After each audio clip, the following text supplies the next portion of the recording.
今回は神社に参拝する際の作法について話そうと思います。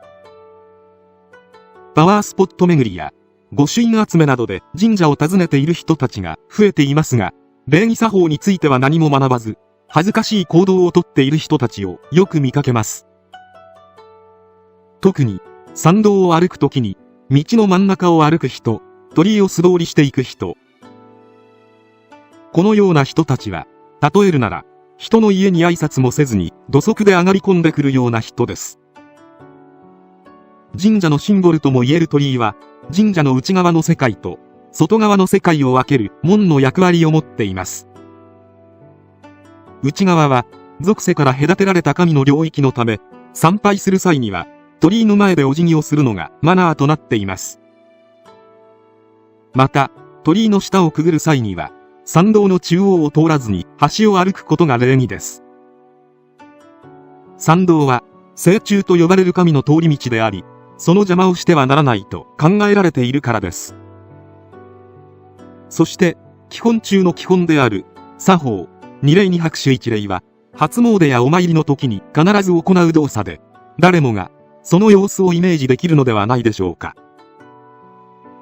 この何気なく行っている作法ですが、現在の二礼二拍手一礼に至るまでに様々な経緯があったと言われています。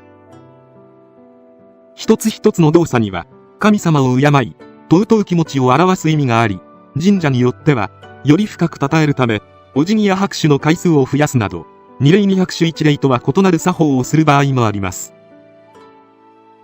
現在の形になるまでの歴史や考え方、そのようになった理由を学び、改めて二礼二拍手一礼のことを考えてみましょ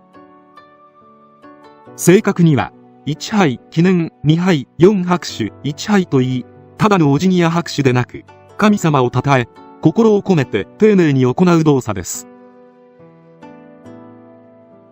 参拝の際にはまずお賽銭箱にお賽銭を入れます。次に鐘を鳴らし、神様への敬意と感謝の意味を表すお辞儀を2回行います。この場合のお辞儀は腰を90度に曲げて通常よりも深く行います。続いて拍手を2回行います。出雲大社や宇佐神宮など一部の神社では4回叩く場合もあります。この拍手には敬い、拝む、和合という意味があると言われています。打つときは右手を少し引き、両手を合わせないでずらして打ちます。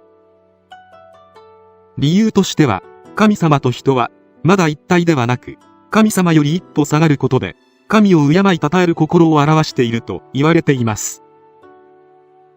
最後にもう一度腰を90度にする深いお辞儀を行い、参拝は終了です。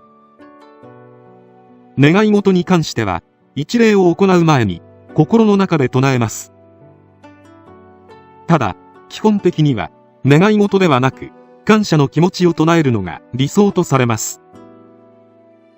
二礼二拍手一礼は明治8年に式奉行から頒布された韓国兵舎の年越の祭りに関する事項を定めた神社祭式に采配拍手と記されたところから始まっているようです。その後、その時代や祭事を任された人物、定義づけした機関によって新たな作法の考案や改良が行われていきました。明治40年、神社祭式行事作法が制定され、その中で一つの作法が定義されたと言われていますが、動作が長かったため、式の円滑な進行や考え方の変化から神社祭式行事作法に幾度かの改定がなされ、昭和23年に改定された段階で二礼二拍手一礼が正式な拝礼作法となったようです。先人による長きにわたる経験と改良、そして神様を尊う心によって作られたのが二礼二拍手一礼というわけです。中にはあまり形式ばった参拝は必要ないと考える人もいます。